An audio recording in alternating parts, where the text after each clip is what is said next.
नमस्कार प्यारे दर्शकों, आप सभी का स्वागत है प्रयागराज गुरुकुलम यूट्यूब चैनल पर। आज के वीडियो के माध्यम से हम जानेंगे, जैसे किसी भी व्यक्ति के लड़का है या लड़की जब उसकी शादी करने लगते हैं तब कुछ सूक्ष्म गलतियां करते हैं। जैसे आज के समय में देखा जाए तो कोई भी व्यक्ति जैसे हो, अगर उन्हें शादी करने का विचार आ गया, किसी चीज़ का निर्णय नहीं लेंगे। सबसे पहली बात कि यद्यपि आप शादी करने जाएं तो लड़के और लड़की की कुंडली मिलान आवश्यक होती है, क्योंकि सबसे बड़ा कारण है, देखिए, व्यक्ति अपने जीवन में जो भी करता है उसके जीवन में सबसे बड़ा प्रभाव ग्रह का होता है।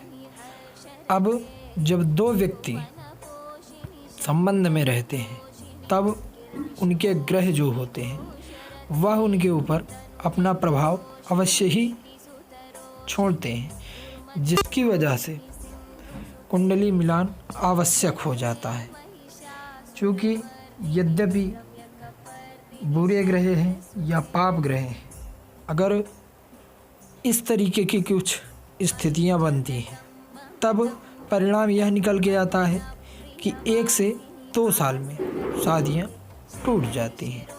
इसी वजह से हमारे सनातन धर्म में जो यह नियम बनाया गया है कि सर्वप्रथम कुंडली का मिलान किया जाए। उसके पश्चात यद्यपि आपने रामायण देखी हो या पढ़ी हो, देखिए अब तो वो प्रचलन ही नहीं रह गया। कहने का तात्पर्य, इतनी सब क्रियाएं हो जाने के पश्चात अब ना तो कोई किसी भी व्यक्ति से मतलब रखने की आवश्यकता रखता है। सबसे पहली बात, जब आप शादी इत्यादि फिक्स कर लें तत्पश्चात आपको किसी ब्राह्मण के पास जाना चाहिए। और ब्राह्मण के पास जाने का तात्पर्य यह है कि ब्राह्मण से लग्न लिखवाना चाहिए। लग्न का मतलब ये है कि हाँ, कब क्या करना है। उसका तात्पर्य यह होता है कि यह मांगलिक कार्य होता है और इसमें भी खाली हाथ नहीं जाना चाहिए। निर्णय सिंधु में बताया गया है कि जब आप कन्या की या वर की शादी के दिन नज़दीक आ रहे हो तब ब्राह्मण के पास जा कर के वो भी उपहार कुछ लिए रहें, जैसे नारियल, फल, मीठा इत्यादि ले कर के जाएं, ब्राह्मण को दें और उनके चरण स्पर्श करें। तत्पश्चात उनसे यह पूछा जाए कि हे विप्रदेव, किस दिन क्या कार्य हमें करना है। चूँकि सब मांगलिक कार्य में ब्राह्मण ही मुख्य होता है। चूँकि आप जितने भी कार्य करोगे, वेद के जितने भी मंत्र हैं, वह ब्राह्मण ही उस क्रिया को करेगा। इसलिए यद्यपि उसके द्वारा भगवान के कार्य हो रहे हैं, अर्थात वह पूजनीय है, इसलिए उससे यह बातें अवश्य ही करनी चाहिए। एक धारणा आज के समय में यह भी है।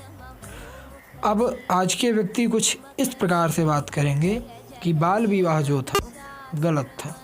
हालांकि मैं भी मानता हूँ कि हाँ, गलत था, लेकिन जब उसके विषय में आप पढ़ेंगे, अध्ययन करेंगे कि वह अगर हमारे सनातन ऋषि मुनियों ने उसको बनाया तो वह हम लोग किस वजह से उसको गलत साबित कर रहे हैं। कोई प्रमाण दें कि यह वजह है कि हम इसको गलत कह रहे हैं। निर्णय सिंधु, ज्योतिर्बंध और धर्म सिंधु, इन तीनों पुस्तकों में बताया गया है, जो कि मुहूर्त के लिए उत्तम होती है। इसमें बताया गया है कि 8 साल तक की कन्या और 10 बहुत ज़्यादा 12 साल का युवक, इनकी शादी इतने ही उम्र में हो जानी चाहिए। उसके पीछे बहुत वैज्ञानिक तथ्य हैं, जिसके विषय में फिर कभी चर्चा होगी। तो कुल मिला के कहने का मतलब यही है, उसको अगर और अच्छी दृष्टि से देखेंगे तो उसमें ये होगा, जैसे आप समझ के चलें कि आज के समय में नियम ये सरकार ने लगा दिया है कि 21 से 22 वर्ष में विवाह होना है। तो 21 से 22 वर्ष की जो उम्र होती है, और जिन्होंने कहा था कि बाल विवाह गलत होता है, बाल विवाह को गलत कहने के पीछे भी बहुत बड़ा राज है।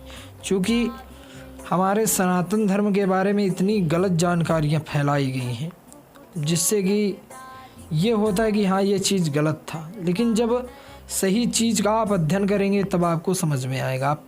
आप श्रीमद् भागवत या पुराण इत्यादि का अध्ययन करेंगे तब तो उसमें आपको पता चलेगा। अब पता ईसाई है वह कोई चीज़ एक्सप्लेन करके लिखा है तो उसको यद्यपि हम पढ़ेंगे तो हमें कितनी जानकारी मिलेगी। वह तो अपने मन की बात उसमें लिखा है, ऐसी बात ना पढ़ें वो जो हमारे ऋषि मुनियों ने लिखा है, तब आपको सही ज्ञान अर्जित होगा। और ये भी कहने का मतलब था, अब जब वहाँ पे बाल विवाह कर दिया जाता था, बाल विवाह में ऐसा तो था नहीं, बाल विवाह करने का मतलब बाल विवाह अर्थात कन्या का संकल्प के द्वारा उनको दे दिया गया। अब जब वह दोनों बालिग हो जाते थे तत्पश्चात कन्या की विदाई हो करके कन्या वर के घर में रहती थी। तो जो कि यद्यपि इस प्रकार का नियम बनाया गया था, जरूर हमारे ऋषि मुनियों ने कुछ सोच समझ के ही बनाया होगा।